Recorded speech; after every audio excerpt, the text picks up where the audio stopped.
kamusta ka after the accident last Oo weekend? nga. Okay naman ako, buhay na buhay ako, masayang-masaya naman ako na wala namang mabigat na nangyari sa akin. Buti na lang talaga, bongga din yung sinasakyan kung matigas siyang sasakyan.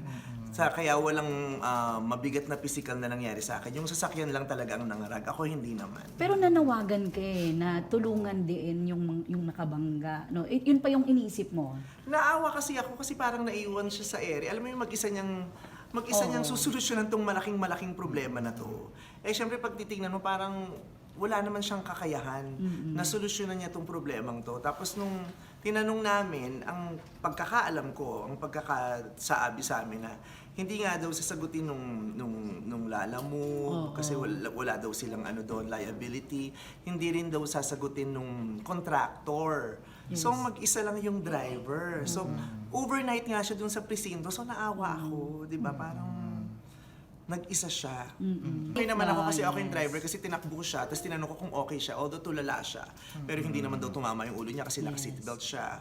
Kahit yung isang sasakyan, yung dalawang nakasakay dun sa Benz, in shock lang din yung mga bagets. Pero hindi ko na alam kung anong nangyari kasi sabi ko, I advised him to go to the hospital or sabi ko, you have to have yourself checked. Kasi humampas yung ulo niya dun sa bintana nung sasakyan niya. Although wala naman dugo, walang pumutok, pero sabi ko, still you have to have yourself checked.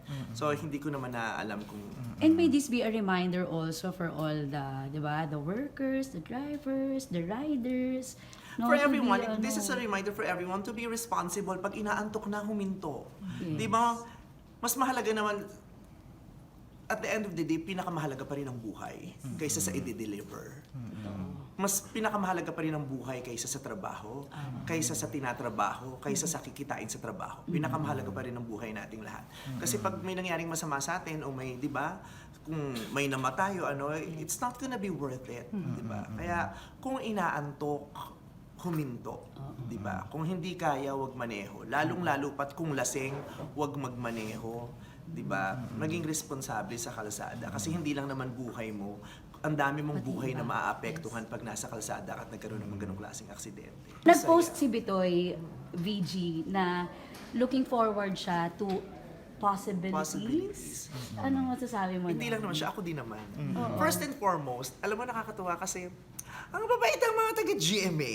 Thank you. Sobra, ang babait talaga ng mga taga-GMA. Yung palang nag-launch kami sa GTV, ang ganda-ganda na ng personal experience ko doon. Pati na rin yung mga kasamahan ko na nakapunta ng ng GMA. Tapos yung GMA gala. Sabi ko, ang babait ng mga taga-GMA, yung staff, yung artists, yung bosses nila. Ang gaan-gaan. Tapos nakakatuwa na yung sila din mismo, syempre kami excited kami, nabibisitahin kami ng mga GMA artists kasi hindi naman natin hindi nangyari yun sa mahabang panahon in the past. 'Di ba? Tapos ngayon, posibleng nangyayari. Kaya tuwang-tuwa kami, excited kami tuwing may bibisita. Tapos sila din nararamdaman namin yung excitement nila. 'Di ba nakakatuwa?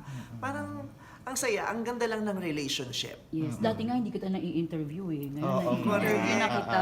Diba, yun ang pinakamahalaga para sa akin ngayon, yung ang ganda ng relationship. At may mga nabubuong relationship, may mga relationship na ngayon na ipagsisigawan, huy, matagal na kami magkaibigan yan. Diba dati kasi low-key lang. Huy, mga kagimikan ko yung mga yan. Yung ganun, parang ang saya-saya, ang laki-laki ng pamilya. So what's the possibility of a project with you and Kuya Bitoy?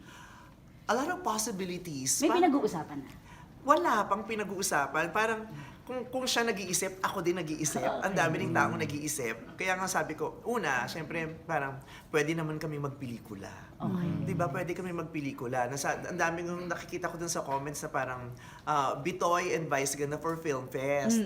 Eh, hindi naman ako sasali ng Film Fest this year. So, hindi na siya possible this year. Sabi ko, parang pwede next year, di ba? Vice and Bitoy. Pero kung next year pa yon, sabi ko, dream ko kasi mag-bubble gang. Yun nga, oo, yun yung mga ano rin ng netizens. Possible ba nag-guest na si Bitoy sa It's Showtime? Possible lang ba? Nag-aantay lang din ako ng imbitasyon at saka kung anong gagawin. Tinanong, kailan ba anniversary ng ano? Nagpipish ako. Kailan ba anniversary ng Bubble Gang? Kakatapos Tapos na. Oo. May Christmas special pa naman daw. Baka may 9-9 Ikaw special. talaga yung nagbigay. May 9-9 special, oh. Yung gano'n, napakaraming possibilities. Pwede kaming gumawa ng kanta together, di ba? Pwede, ang dami-dami naming pwedeng gawin. At saka nakakatuwa, sabi ko nga, matagal-tagal na rin naman ako sa showbiz, di ba? Sa edad kong to, meron pa rin akong mga pwede pang bagong gawin with yung mga collaborations, yung nakaka-excited.